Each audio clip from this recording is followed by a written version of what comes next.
ಸುರಗಿರಿ ಬೆಟ್ಟದಲ್ಲಿ ಪ್ರಮುಖ ಆಕರ್ಷಣೆ ಇದ್ದರೂ ಅದು ಅಂಬಾರಿ ಉತ್ಸವ. ಈ ಅಂಬಾರಿ ಉತ್ಸವವನ್ನು ಹೊರಲು ರಾಣೆಬೆನ್ನೂರಿನ ರಾಣಿ ಕೂಡ ರೆಡಿಯಾಗಿದ್ದಾಳೆ. ಕಳೆದ 2 ವರ್ಷಗಳಿಂದ ಈ ಅಂಬಾರಿಯನ್ನು ಹೊರತಾ ಅಮ್ಮನ ಆಶೀರ್ವಾದದಿಂದಲೇ ಪ್ರಮುಖವಾಗಿದೆ ಅಂತಲೇ ಹೇಳ್ಬೋದಾಗಿದೆ. ಈಗ ನಾವು ಪ್ರಮುಖವಾಗಿ ಆನೆಯ ಮುಂಭಾಗದಲ್ಲಿದ್ದೇವೆ. ಇದರ ಮಾವುತರು ಕೂಡ ಇದ್ದಾರೆ, ಅವ್ರನ್ನೂ ಮಾತಾಡ್ಸೋಣ. ಸರ್, 2ನೇ ಬಾರಿ ಈಗ ಅಮ್ಮನ ಅಂಬಾರಿಯನ್ನು ಹೊರತಾ ಇದೆ, ಎಷ್ಟು ಖುಷಿ ಆಗ್ತಾ ಇದೆ ಸರ್? ಹೌದು, ತುಂಬ ಖುಷಿ ಆಗ್ತಾ ಇದೆ. ಇದು ಇಂಥ ಒಂದು ಐತಿಹಾಸಿಕ ಕಾರ್ಯಕ್ರಮದಲ್ಲಿ ಭಾಗಿಯಾಗಲು ನಮಗೂ ಸುಮಾರು ಖುಷಿ ಆಗುತ್ತೆ. ಆಮೇಲೆ ತಾಯಿ ಆಶೀರ್ವಾದ ಜೊತೆಗಿದ್ದರೆ ಎಲ್ಲ ಒಳ್ಳೆಯದಾಗುತ್ತೆ. ನಾಡಿನ ಜನತೆಗೆಲ್ಲ ಬಂದು ಭಾಗಿಯಾಗಿ ತಾಯಿ ಕೃಪೆಗೆ ಪಾತ್ರೆಯಾಗಿ ಎಲ್ಲರೂ ಆಶೀರ್ವಾದ ಪಡಿಬೇಕೆಂದು ಹೇಳಲು ಇಚ್ಛೆ ಪಡುತ್ತೇವೆ. ಸರ್, ಈಗ ಪ್ರಮುಖವಾಗಿ ಎಲ್ಲಿದೆ ಆನೆ ಸರ್? ಇದು ಯಾವ ಮಠ ಸೇರ್ತದೆ? ಇದು ರಾಣೆಬೆನ್ನೂರು ತಾಲೂಕಿನ ಐರಣಿ ಗ್ರಾಮದಲ್ಲಿ ಒಂದು ಐತಿಹಾಸಿಕ ದತ್ತಯಾತ್ರೆ ಅವಧೂತ ಪೀಠ ಎಂದರೆ ಶ್ರೀ ಕ್ಷೇತ್ರ ಐರಾವತ ಐರಣಿ ಹೊಳೆ ಮಠ ಮಹಾಸಂಸ್ಥಾನ. ಇದು ಭಾಳ ಪುರಾತನ ಕಾಲದ ಮಠ. ಇದು ಮಠದ ಪರಂಪರೆ ಅಂದರೆ ಮಠದಲ್ಲಿ ಗಜ ಇರಲೇಬೇಕು ಅಂತ ಮಠದಲ್ಲಿ ಪರಂಪರೆ ಇರುತ್ತೆ. ಅದೇ ಮಠದಲ್ಲಿ ಇರುತ್ತೆ ಆನೆ. ಅದು ಆನೆ ಇಲ್ಲಿಗೆ ಪರ್ಮಿಷನ್ ತೆಗೆಸ್ಕೊಂಡು ಇಲ್ಲಿ ಐತಿಹಾಸಿಕ ಕಾರ್ಯಕ್ರಮಗಳಿಗೆ ಕರ್ಕೊಂಬರಲು ಫಾರೆಸ್ಟ್ ಡಿಪಾರ್ಟ್ಮೆಂಟಿಂದ ಅನುಮತಿ ಪಡಿಬೇಕೆಂದು ಇರುತ್ತೆ.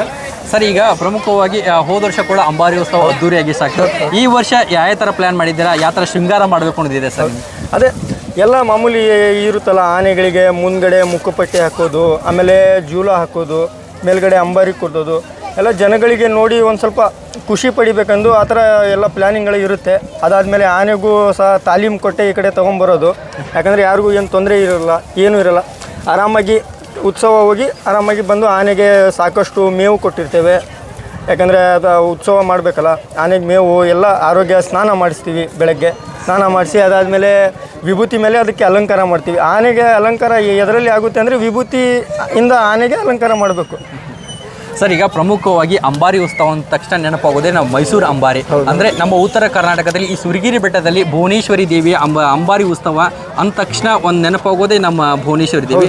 ಈ ಬಾರಿಯೂ ಕೂಡ 2ನೇ ಬಾರಿ ಅಂದರೆ ರಾಣಿಯವರು ಈ ಸಲ 2ನೇ ಬಾರಿ ಅಮ್ಮನವ್ರನ್ನ ಹೊತ್ತು ಮೆರವಣಿಗೆ ಮಾಡಲಿದ್ದಾರೆ. ಹೇಗೆ ಅನಿಸ್ತಾ ಇದೆ ಸರ್ ಫಸ್ಟರಿಗೆ? ಅದೇ ನಮಗೆ ಇಂಥ ಐತಿಹಾಸಿಕ ಕಾರ್ಯಕ್ರಮದಲ್ಲಿ ಭಾಗಿಯಾಗಲು ತುಂಬ ಖುಷಿ ಆಗ್ತಾ ಇದೆ. ತಾಯಿ ಆಶೀರ್ವಾದ ಇರಬೇಕು ನಮಗೆ ಇಂಥ ಕಾರ್ಯಕ್ರಮದಲ್ಲಿ ಭಾಗಿಯಾಗಲು.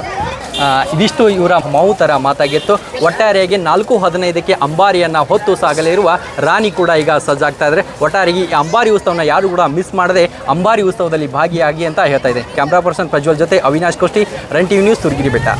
ರನ್ ಟಿವಿ ನ್ಯೂಸ್ ವಿಡಿಯೋಸ್ ನೋಡಲು ಸಬ್ಸ್ಕ್ರೈಬ್ ಮಾಡಿ, ಬೆಲ್ ಐಕಾನ್ ಪ್ರೆಸ್ ಮಾಡಿ.